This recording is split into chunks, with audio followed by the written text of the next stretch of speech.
ಪೂರ್ವಿತಾ, ನಿಮಗೀಗ ಅನ್ನಿಸ್ತಾ ಇಲ್ಲ Kashmir trip cancel ಮಾಡಿ ಒಳ್ಳೇದು ಮಾಡೋದು ನಾವು ಅಂತ? ನಂಗೆ ಅನ್ನಿಸ್ತಾ ಇದೆಯಪ್ಪ. ಅಲ್ಲ, ನೀವು ಹೇಳ್ತೀರಲ್ಲ, ಮೊನ್ನೆ ಇದಾತಲ್ಲ, ಅದೇ ಟೈಮಿಗೆ ನಾವಲ್ಲಿ ಇರ್ತಿದ್ದು, ಸರಿಯಾದ ಟೈಮಿಗೆ ಹೋಗಿದ್ರೆ. ಯಾಕದು ದಿನದಿಂದ ದಿನಕ್ಕೆ ಮುಂದೂಡ್ತಾ ಬಂದ್ವೇನೋ. ಹೇಳ್ಬೇಕಂದ್ರೆ ನಮ್ಮ ಅಪ್ಪ ಅಮ್ಮನೇ ಬೇಡ ಬೇಡ ಅಂತ ತಡೀತಿದ್ರೇನೋ, ಗೊತ್ತಾಗಿತ್ತೇನೋ ಅವರಿಗೆ. ಹೇಳ್ತಾರಲ್ಲ, ಸ್ವಲ್ಪ ಬೇರೆ ಶಕ್ತಿನೂ ಎಲ್ಲ ಇರ್ತದೆ ಅಂತ, ಅದೇನು ಸುಳ್ಳೇನಲ್ಲ.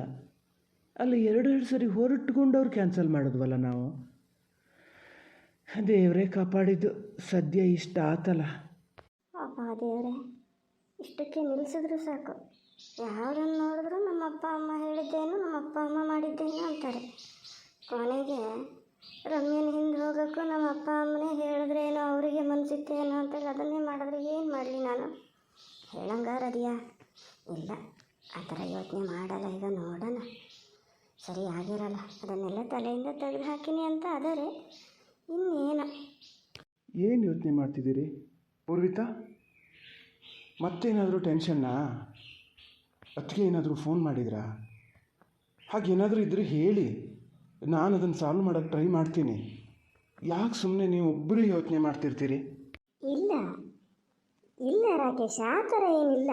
ನೀವು ಹೇಳ್ತಿದ್ರಲ್ಲ, ನಾನು ಅದೇ ಯೋಚನೆ ಮಾಡ್ತಿದ್ದೆ. ಹಿಂಗೆ ಸೇವ್ ಆಗಿಬಿಟ್ವಲ್ಲ ನಾವು. ಅದೇ ದೇವ್ರ ದಯೆ ಬೇಕಪ್ಪ, ದೇವ್ರ ದಯೆನೂ ಬೇಕು, ನಿಮ್ಮ ಅಪ್ಪ ಅಮ್ಮನ ಆಶೀರ್ವಾದನೂ ಬೇಕು. ಎಲ್ಲೇ ಇದ್ದರೂ ಅವ್ರು ನಮ್ಮ ಕಾವಲು ಮಾಡ್ತಾ ಇರ್ತಾರೆ ಬಿಡಿ. ನನಗೂ ಸುಮಾರು ಸತಿ ಹಂಗೆ ಅನಿಸಿದೆ. ಅದನ್ನೇ ಎಲ್ಲ ಯೋಚನೆ ಮಾಡ್ತಿದ್ದೆ. ಎಷ್ಟೆಲ್ಲ ನಡೆದು ಹೋತಲ್ಲ ನಮ್ಮ ಜೀವನದಲ್ಲಿ. ಲೆಕ್ಕ ಅಂದರೆ ನಾವು ಯಾವತ್ತೋ ಬೇರೆ ಆಗಿರಬೇಕಿತ್ತು. ನಮ್ಮ ಮಧ್ಯೆ ನಡೆದಿದ್ದಕ್ಕೆ ಬಹುಶಃ ನಿಮ್ಮ ಅಪ್ಪ ಅಮ್ಮನ ಆಶೀರ್ವಾದನೇ ಮತ್ತೆ ನನ್ನನ್ನು ಇಲ್ಲಿಗೆ ಕರ್ಕೊಂಬಂದಿದ್ದು. ಇವ್ರ ಮಗ ಸೊಸೆ ಇವರೇ ಒಟ್ಟಿಗಿರಲಿ ಅಂತ ಅವ್ರ ಮನಸ್ಸಲ್ಲಿ ಇರಬೇಕು. ಇಲ್ಲ ಅಂದರೆ ನಾನು ಬಂದಿದ್ದು ನನಗೆ ಆಶ್ಚರ್ಯ, ಗೊತ್ತಾ? ಮತ್ತೆ ಇಲ್ಲಿಗೆ ಬರಲೇಬಾರ್ದು ಅಂದ್ಕೊಂಡು ಹೋಗಿದ್ದೆ ನಾನು. ಇರಲಿ ಬಿಡಿ, ಆಗೋದೆಲ್ಲ ಒಳ್ಳೇದಕ್ಕೆ. ಅದನ್ನೆಲ್ಲ ನೆನಪು ಮಾಡಲೇಬೇಡಿ ಪೂರ್ವಿತಾ. ನೀವೀಗ ಆಗಿದ್ದೆಲ್ಲ ಆಗೋಯ್ತಲ್ಲ. ಅವತ್ತೇ ನಾವು ಡಿಸೈಡ್ ಮಾಡಿದ್ವಿ ಇಬ್ಬರೂ, ಹಿಂದಿಂದ ಯಾವುದನ್ನು ನೆನಪಿಟ್ಕೊಬಾರ್ದು ನಾವು ಅಂತ. ಇಲ್ಲ ಇಲ್ಲ, ಸುಮ್ಮನೆ ಮಾತಿಗೆ ಹೇಳಿದೆ ಅಷ್ಟೇ. ನೀವು ಅದ್ರ ಬಗ್ಗೆ ಏನು ಟೆನ್ಷನ್ ಮಾಡ್ಕೋಬೇಡಿ. ನಾನು ಹಾಗೆ ನೀವು ಆ ಥರ ಮಾಡಿದ್ರೆ ಈ ಥರ ಮಾಡಿದ್ರೆ ಅದೆಲ್ಲ ಏನೂ ಹೇಳಲ್ಲ. ನಾನು ತಲೆ ಒಳಗೆ ಅದನ್ನು ಇಟ್ಕೊಂಡ್ಲೂ ಇಲ್ಲ ನಾನು. ಇನ್ನೇನಿದ್ರು ನಾವು ನಮ್ಮ ಮುಂದಿನ ಜೀವನದ ಬಗ್ಗೆ ಯೋಚನೆ ಮಾಡ್ಬೇಕಷ್ಟೆ. ಅಕ್ಕ ಒಬ್ಬಳಿಗೆ ಡೆಲಿವರಿ ಕರೆಕ್ಟಾಗಿ ಮಗು ಬಾಳಂತ ಇಬ್ಬರು ಆರೋಗ್ಯದಿಂದ ಇದ್ದುಬಿಟ್ರೆ ಅದೇ ಸಾಕು. ನನ್ನ ಫಸ್ಟ್ ಪ್ರಿಯಾರಿಟಿ ಅದಕ್ಕೆ. ಈಗ ಅಕ್ಕ ಒಬ್ಬಳು ಚೆನ್ನಾಗಿರ್ಬೇಕಪ್ಪ. ಆ ಭಾವಗೊಂದು ಬುದ್ಧಿ ಬರ್ತದೆ ಅಂತ ನಾವು ನಿರೀಕ್ಷೆ ಮಾಡೋದೇ ಸುಮ್ಮನೆ ನಾಯಿ ಬಾಲ ಡೊಂಕು ಅಂತಾರಲ್ಲ ಹಾಗೆ. ಹೋಗಲಿ, ಏನಾರು ಮಾಡ್ಕೊಂಡ್ಲಿ, ಯಾರು ಕೈ ಬಿಟ್ಟರು ನಾವು ಮಾತ್ರ ಅಕ್ಕನ ಕೈ ಬಿಡೋದು ಬೇಡ ಆತ. ಇದು ಏನಪ್ಪ ಇವರು? ನಾವು ನಮ್ಮ ಬಗ್ಗೆ ಮಾತಾಡ್ಕೊಂಡು ಒಂದು ಸ್ವಲ್ಪ ಆರಾಮಾಗಿರೋಣ ಅಂದರೆ ಇಲ್ಲೂ ಅಕ್ಕಂದೇ ವಿಷಯ ತರ್ತಾರೆ. ನಂಗೆ ಗೊತ್ತಿತ್ತು ಅವ್ರು ಅದನ್ನೇ ಯೋಚನೆ ಮಾಡ್ತಾರೆ ಅಂತ. ಕೇಳಿದ್ರು ಮತ್ತೆ ಇಲ್ಲ ಇಲ್ಲ ಅಂತಾರೆ. ತಲೆ ಒಳಗೆ ಆಲೋಚನೆ ಇಲ್ಲದೆ ಇದ್ದರೆ ಈಗ ಈ ಮಾತು ಬರ್ತಿತ್ತ? ನಾನೇನಾದ್ರು ನೋಡ್ಕೊಳಕ್ಕೆ ಬೇಡ ಅಂತ ಹೇಳ್ತೀನ? ಇಷ್ಟು ಮಾಡಿದ್ರೂ ಬರೀ ಅವ್ರ ಬಗ್ಗೆನೇ ಯೋಚನೆ ಮಾಡ್ತಿರ್ತಾರಪ್ಪ. ರಾಕೇಶ್, ಯಾಕೆ ಏನು ಯೋಚನೆ ಮಾಡ್ತಿದ್ದೀರಿ? ಬೇಜಾರಾತಾ ನಾನು ಅಕ್ಕನ ಸುದ್ದಿ ಹೇಳಿದ್ದ? ಯಾವಾಗಲೂ ಅವಳ ಸುದ್ದಿನೇ ಮಾತಾಡ್ತೀನಿ ಅಂತೇನಾರು ಅಂದ್ಕೊತೀರಾ?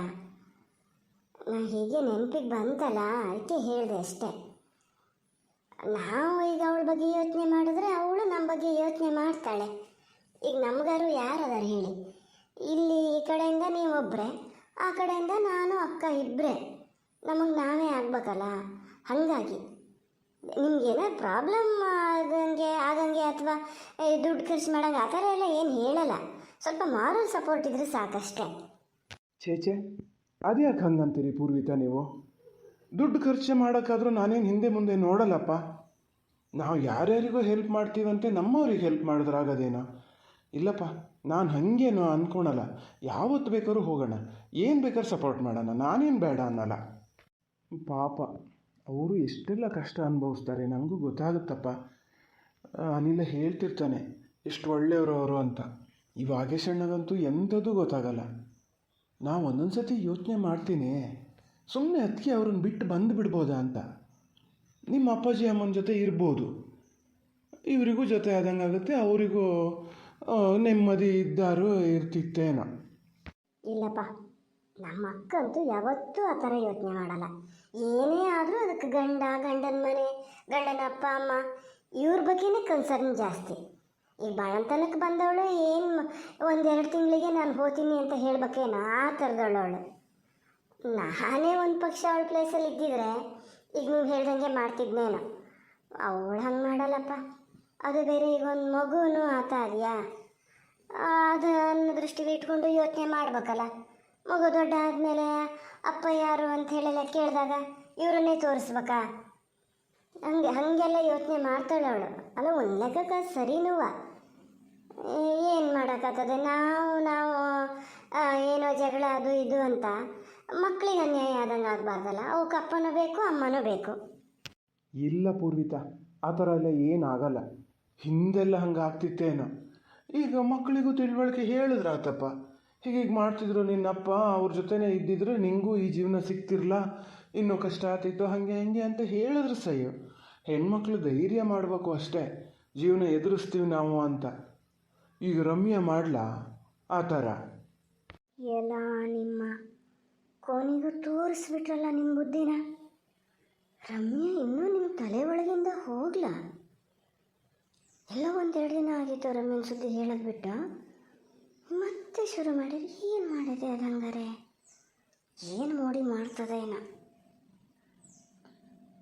ಅಯ್ಯೋ, ನನ್ನ ಯಾಕಾರು ರಮ್ಯನ ಸುದ್ದಿ ಹೇಳಿದ್ನೇನ. ಈಗ ಮೊದಲೇ ಅನುಮಾನದಲ್ಲಿದ್ದರು, ನನಗೊಬ್ಬನಿಗೆ ಏನೂ ಗೊತ್ತಾಗಲ್ಲ.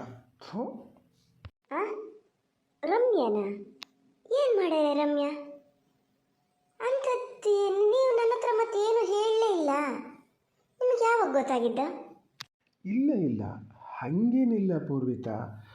ನನಗೆ ನೆನ್ನೆನೋ ಮೊನ್ನೆನೋ ಗೊತ್ತಾಗಿತ್ತು, ಆದರೆ ಹೇಳೋಂಥ ಸಂದರ್ಭ ಬಂದಿರಲ್ಲ.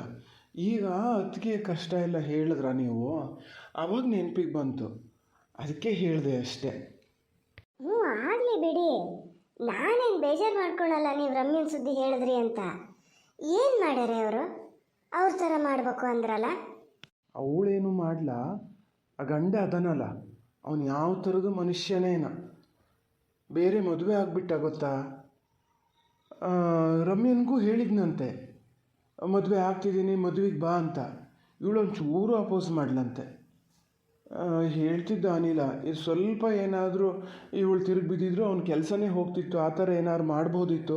ಆದರೆ ಇವಳು ಹಾಗೆ ಏನೂ ಮಾಡಲ, ಎಲ್ಲಾದರೂ ಅತ್ಲಾಗ ಅವ್ರು ಚೆನ್ನಾಗಿ ಇದ್ಕೊಂಡ್ಲಿ, ನನಗೇನು ಅಂತ ನನ್ನ ಪಾಡಿಗೆ ನಾನು ಇರ್ತೀನಿ ಅಂತ ಹೇಳಿ ಸುಮ್ಮನೆ ಅದಾಳಂತೆ ಇವಳೀಗ.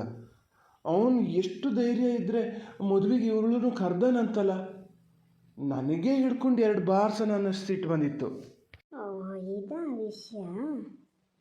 ಅಯ್ಯೋ ದೇವ್ರೇ, ಏನೋ ಸ್ವಲ್ಪ ತಲೆ ಬಿಸಿ ಕಡಿಮೆ ಆಯ್ತು ಅನ್ನಷ್ಟೊತ್ತಿಗೆ ಮತ್ತೊಂದು ಶುರು ಆಗ್ತಾ ಇರಂಗದಿಯಲ್ಲ.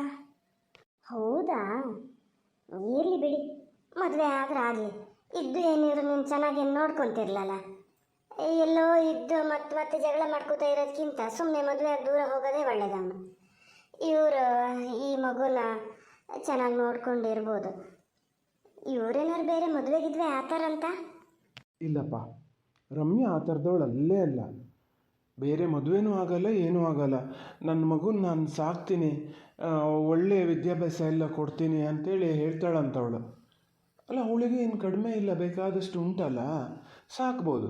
ಈ ಕರ್ಕರಿಗಿಂತ ಹಂಗಿರೋದೇ ಒಳ್ಳೆಯದು. ಅದನ್ನೇ ಹೇಳಿದ್ದು ನಾನು ಅತ್ತಿಗೆಗೆ. ಸದ್ಯ ಅಷ್ಟಾದರೂ ಒಂದು ತಲೆಯಲ್ಲಿ ಅದೆಯಲ್ಲ, ಅದು ಬೇರೆ ಯಾರನ್ನು ಮದುವೆ ಆಗಲ್ಲ ಅಂತ. ಪುನಃ ಚಿಕ್ಕ ಮಗಳು ಅದಕ್ಕೂ ಅದೇ ಬುದ್ಧಿ ಇದ್ದರೂ ಸಾಕು. ಯಾಕೆ, ಏನು ಯೋಚನೆ ಮಾಡ್ತಿದ್ದೀರಿ ಪೂರ್ವಿತ? ನಾನೇನಾದರೂ ಮತ್ತೆ ಮನಸ್ಸು ಬದಲಾಯಿಸ್ತೀನಿ ಅಂತೇನಾದ್ರು ಉಂಟಾ ನಿಮ್ಮ ತಲೆಯಲ್ಲಿ? ಆ ಥರ ಯೋಚನೆ ಮಾಡಲೇಬೇಡಿ. ನಾನು ಯಾವತ್ತೂ ಇನ್ನು ಹಾಗೆಲ್ಲ ಯೋಚನೆ ಮಾಡಲ್ಲ. ನಂಗೆ ಅನಿಲ್ ಎಲ್ಲ ಹೇಳೇನೆ. ಒಂಥರ ನನಗೆ ನನ್ನ ಬಗ್ಗೆ ನನಗೆ ಅಸಹ್ಯ ಅನ್ನಿಸ್ದಂಗೆ ಆಗ್ತಾ ಇದೆ, ಏನೇನೆಲ್ಲ ಯೋಚನೆ ಮಾಡಿಬಿಟ್ಟಿದ್ನಲ್ಲ ಅಂತ.